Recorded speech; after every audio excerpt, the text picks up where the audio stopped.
look, first of all, I like what both guys are saying. You know, Embiid, you just saw that. Ben Simmons said essentially the same thing at the All-Star game. And they didn't seem like they were just giving the politically correct answer. Mm-hmm. They seem like they mean it. I know they aren't great friends. They've got different personalities. Some people have told me that, you know, they're jealous of each other. Each one wants to be the man in the locker room or at least on the team and all that. Whatever the case. But I like that they want to make it work. At least they're saying that they want to make it work, and I think it's sincere. There is a problem. I mean, they're not the best fit. You would think great guy that can play point guard, great big man, it should fit, but it really doesn't because Simmons is so horrible shooting the ball and just won't even take the shots. If he take them, jump shots, it might help a little. And Embiid mentioned this about a month ago. He said, look, everybody jumps on me for shooting threes. I don't like seeing him shoot all these threes. But in the fourth quarters especially, in the playoffs especially, they want both their best players on the court in the fourth quarter down the stretch. So to do that, they have to put Simmons down on the block so the other team will guard him. Because if they don't put him on the block, they're not going to guard him. And then because of that, today's NBA, you got to have spacing. That leads Embiid to go out by the three-point line or long two-point jump shots. And he might as well be 6'5" at that point.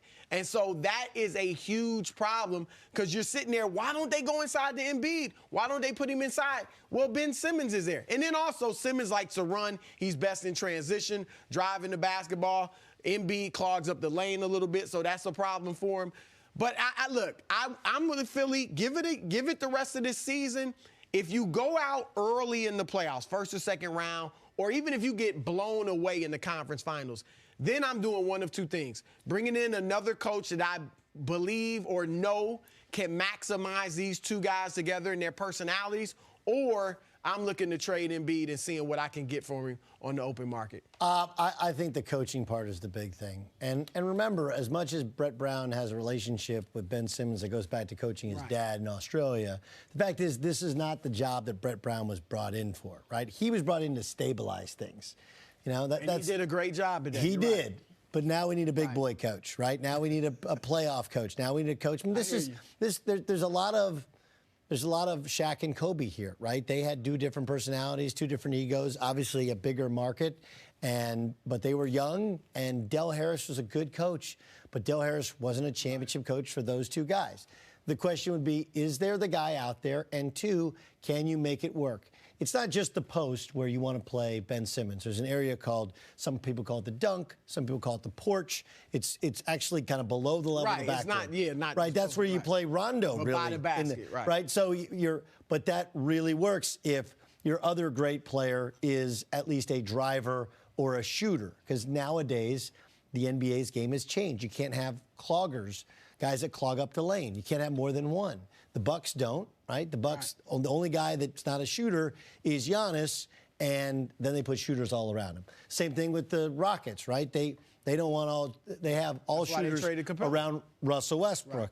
The Lakers kind of get away with it a little bit because LeBron can shoot, and they'll roll Anthony Davis. But it's one of the things that sometimes they struggle with their offense is that they have too many non-shooters, if you will, on the floor at once. So I think it'll be hard. Do I think it could work? Yes. I don't think Brett Brown's the right coach. And I'm with you. I think this extends not just to this season, but probably whoever the new coach is for next season, and they'll try and reformulate it. Yeah, I think that's look, I like a Mark Jackson. We know he hadn't been able to get a job anywhere. Maybe a Jeff Van Gundy. I know it's been, 10 years since he's coached, but there are guys out there that I would look at. And Mike Breen could be an assistant, right? You just bring all three of them out there, they argue different stuff. But I'm with you in that it's preferable to just bring in a new coach. Because if you're Philadelphia, I get it.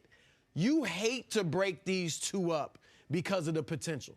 But they also got to get somebody to get through to Ben Simmons. I don't know if it's a mental block or what, but you've got to get somebody to get through to him so he'll at least take the jump shots. Even if you don't make a lot of them, take them. That'll open things up. Yes. I mean, that's you almost, and look, you can look at my shooting numbers and somebody say, well, you couldn't shoot at all. Well, obviously I wouldn't have gotten to where I got if I couldn't You were shoot. nice in high school with the jumper. Right. And, in the summer and in practice, whatever, and he gets to be a mental block. But the only way to get out of that is where you take a guy out when he turns down an open jump shot. It's like the opposite. Normally, take a guy out when he takes a bad shot. Like, no, dude, Ben, if you don't take in the first quarter of a Tuesday night game against the Minnesota Timberwolves. You don't take open threes in range, in rhythm, then we're going to take you out.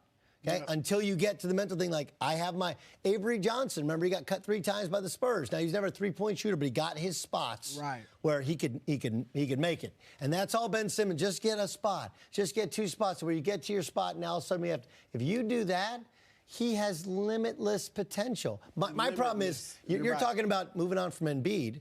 My concerns with Embiid are only health. I can make the argument he's he's the most talented dude in the NBA. Like, he's a better shooter than Giannis. He's a true post player. He's a rim defender. Now, he's not the ball handler of Giannis, okay, but he does other. But he's an unbelievable post scorer because of his agility. He could be a force in this league. He could be. I mean, you see what Zion's doing. I'm telling you, he could be the best player in the league. But one, we don't know if Simmons is holding him back or if he's holding himself back, because you do have these swings where he just, especially in the road, he no-shows for a night. What is your thought on how good they look without Embiid? I think they were 6-3. I'm not saying they're world beaters, but, you know, Simmons looks like a different player. But it's much more aggressive. Right. They win some games. Do you think they can? Because remember, you would get a haul for Embiid. It's not like you, I mean, you could get a ton. Yes, you get a ton for either one of these guys. Like more for Embiid, to your point. Yes, because I think most people in the league believe, because he's so much better as a shooter, and he's also rim protector, whereas Simmons doesn't really offer nearly as much resistance. Great defender, but not a rim but he's a really good defender. He could be a point center.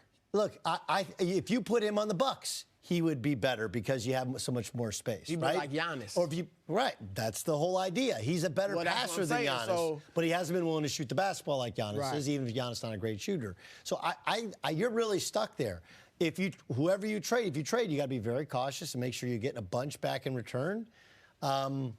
It's just hard when we've seen NBA teams with 2 stars struggle in the past, change coaches, they evolve, guys become better shooters, they figure it out, and I wonder if that's what Philadelphia. And quickly, they're 25-2 at home, and they've beaten all the top 4 teams in each conference. So they have it in them. That shows you, They have it in them. I want to see better role play the second half of the season. If they do that, then I'm thinking they're gonna be tough to beat in the playoffs. Thanks for watching. Subscribe here to get the latest from the show. Also, be sure to check out more of the best clips from First Things First, or go watch a few segments from our other shows on FS1.